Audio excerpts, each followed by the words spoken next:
ময়নায় 4টি গ্রাম পঞ্চায়েতে বিজেপির দখল, গেরুয়া আবিরে উদযাপন নেতা কর্মীদের।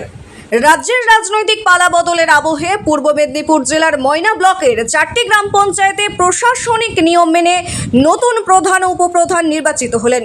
মঙ্গলবার নৈছনপুর 1, নৈছনপুর 2, গজিনা এবং ময়না 2 গ্রাম পঞ্চায়েতে গোপন ভোটের মাধ্যমে প্রধান ও উপপ্রধান নির্বাচন সম্পন্ন হয়।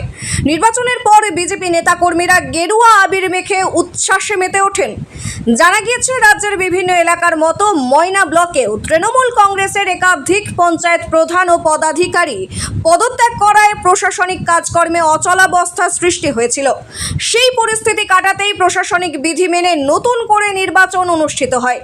নির্বাচনের ফল অনুযায়ী নৈছনপুর 1 গ্রাম পঞ্চায়েতে প্রধান হিসেবে নির্বাচিত হন সবিতা সিংহ এবং উপপ্রধান হন মধুমিতা মাঝি। নৈছনপুর 2 গ্রাম পঞ্চায়েতে প্রধান নির্বাচিত হন মিতা দাস দিন্ডা এবং উপপ্রধান হন নান্টু মণ্ডল। অন্যদিকে গজিনা গ্রাম পঞ্চায়েতের পূর্বতন প্রধান ছিলেন ময়না বিধানসভার তৃণমূল কংগ্রেসের পরাজিত প্রার্থী চন্দন মণ্ডলের স্ত্রী খুকুরানী মণ্ডল। রাজনৈতিক পরিস্থিতির পরিবর্তনের পর তিনি পদত্যাগ করেন। মঙ্গলবারের নির্বাচনে বাসন্তী সাহশীল প্রধান এবং সোমেন কর উপপ্রধান হিসেবে নির্বাচিত হন। এছাড়া ময়না 2 গ্রাম পঞ্চায়েতে প্রধান নির্বাচিত হন অনিন্দিতা পুষ্টি বারুই এবং উপপ্রধান হন সুনীল মাঝি। নতুন বোর্ড গঠনের পর বিজেপি নেতাকর্মীরা গেরুয়া আবির মেখে বিজয় উদযাপন করেন। এদিনের অনুষ্ঠানে উপস্থিত ছিলেন ময়না বিধানসভার বিধায়ক তথা রাজ্যের মন্ত্রী অশোক দিন্ডা, পূর্ব মেদিনীপুর জেলা পরিষদের সদস্য উত্তম সিং, ময়না পঞ্চায়েত সমিতির বিরোধী দলনেতা গৌতম গুরু এবং ময়না ব্লক বিজেপির কনভেনার সম্রাট সামন্ত সহ অন্যান্য নেতৃত্ব। এ প্রসঙ্গে জেলা পরিষদের সদস্য উত্তম সিং দাবি করেন, তৃণমূল কংগ্রেসের আমলে এলাকার সার্বিক উন্নয়ন ব্যাহত হয়েছে এবং সাধারণ মানুষের পরিবর্তে শুধুমাত্র শাসক দলের নেতাদের আর্থিক উন্নতি হয়েছে। তার বক্তব্য, বর্তমানে রাজ্যের ডাবল ইঞ্জিন সরকার প্রতিষ্ঠিত হয়েছে। নতুন প্রশাসনিক দায়িত্ব গ্রহণের পর সংশ্লিষ্ট 4টি গ্রাম পঞ্চায়েত এলাকার রাস্তা, নিকাশি ব্যবস্থা সহ বিভিন্ন উন্নয়নমূলক প্রকল্পের কাজ আরও দ্রুত এগিয়ে যাবে। তিনি আরও বলেন, সম্পূর্ণ শান্তিপূর্ণ পরিবেশে প্রশাসনিক নিয়ম মেনেই প্রধান ও উপপ্রধান নির্বাচন সম্পন্ন হয়েছে। পূর্ব মেদিনীপুর থেকে সঞ্জীব আচার্যের রিপোর্ট, পটাশপুর নিউজ। অ্যাকচুয়ালি 2023 সালে গজিনা গ্রাম পঞ্চায়েতে আমাদের প্রিয় গজিনা অধিবাসী যে আশা আকাঙ্ক্ষা নিয়ে ভারতীয় জনতা পার্টির মনোনীত প্রধানকে নির্বাচিত করেছিলেন, অ্যাকচুয়ালি তিনি বিভিন্ন কাজকর্মে ব্যর্থ হয়েছেন। সেই ব্যর্থতা তিনি দায় নিয়ে তিনি নিজে রিজাইন করেছেন, যার ফলে আগত দিনের প্রধান নিশ্চয়ই আমাদের প্রিয় গজিনাবাসীর আশা আকাঙ্ক্ষা বা যে আবেদন, সে আবেদন উনি পূরণ করবেন, এটা আমার দৃঢ় বিশ্বাস। এবং সেই আস্থা দলও রেখেছেন, বিগত দিনের প্রধানের উপর রেখেছিলেন, কিন্তু বিগত দিনের প্রধান সেই আস্থার মর্যাদা রাখতে পারেনি। দল যে আস্থা পোষণ করেছিল সেই আস্থার মর্যাদা পোষণ করতে পারেনি। এবং আগত দিনের প্রধান নিশ্চয়ই তিনি দেখেছেন সব কিছু বিষয়টা।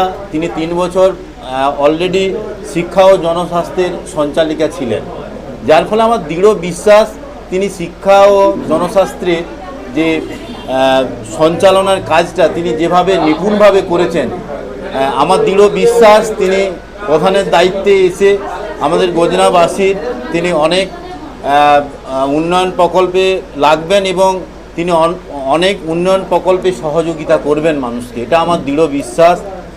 এবং বাসন্তী সাহশীল ম্যাডামের সঙ্গে আমি কাজ করেছি শিক্ষা জনস্বাস্থ্যে। উনি প্রায় প্রত্যেকটা মিটিংয়েই শিক্ষা জনস্বাস্থ্যের মিটিংয়ে উপস্থিত থাকতেন এবং ওনার বাচনভঙ্গি এবং ওনার কথাবার্তা বা ওনার সঙ্গে যতটুকু ওই জায়গায় কাজ করে দেখেছি, এবং আমার দৃঢ় বিশ্বাস উনি আগামী দিনের যে কয়েক মাস বা প্রায় 2 বছরের মতো যে বাকি রয়েছে, উনি সফলতার সহিত কাজটি সম্পন্ন করবেন। এটা আমার বিগত দিনে যে শিক্ষা জনস্বাস্থ্যের যে সঞ্চালনার কাজ করতে গিয়ে যেটা দেখেছি, এটা আমার মনে হচ্ছে আর কি। আমাদের গজিনা অঞ্চলে এই মুহূর্তে পঞ্চায়েত সদস্য সংখ্যা 16, কেন একজন রিজাইন করেছেন। অ্যাকচুয়ালি আমি বিধানসভা নির্বাচনের আগে পূর্বে আমি সবসময় বলতাম, আমি গজনা আমার প্রিয় গজনাবাসীকে আশ্বস্ত করতাম যে গজনা বোর্ড বিগত দিনের প্রধান রিজাইন করলেও গজনা বোর্ড আমাদের পক্ষে থাকবে। এবং আজকে আমার খুব এত ভালো লেগেছে যে বিভিন্ন প্রচারে গিয়ে যখন বলেছিলাম যে গজনা বোর্ড আমাদের ভারতীয় জনতা পার্টির পক্ষে থাকবে এবং গজনা অঞ্চলের মানুষ অধিবাসী সেই বিশ্বাস সেই আস্থা আমাদের উপর রেখেছে, সেই কারণে আমি এবং আমাদের ফুল টিম গজনাবাসীর কাছে চিরকৃতজ্ঞ থাকবো। এবং ওনাদের কাছে আমি বিনীত অনুরোধ রাখবো যাতে আগামী দিনেও ওনারা আমাদের উপর আস্থা রাখেন।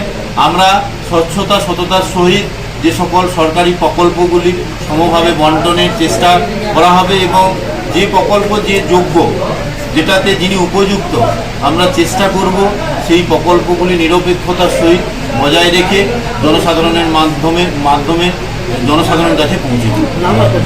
আমার নাম সৌমেন কর, আমি গজনা 7 নম্বর অঞ্চলের উপপ্রধান।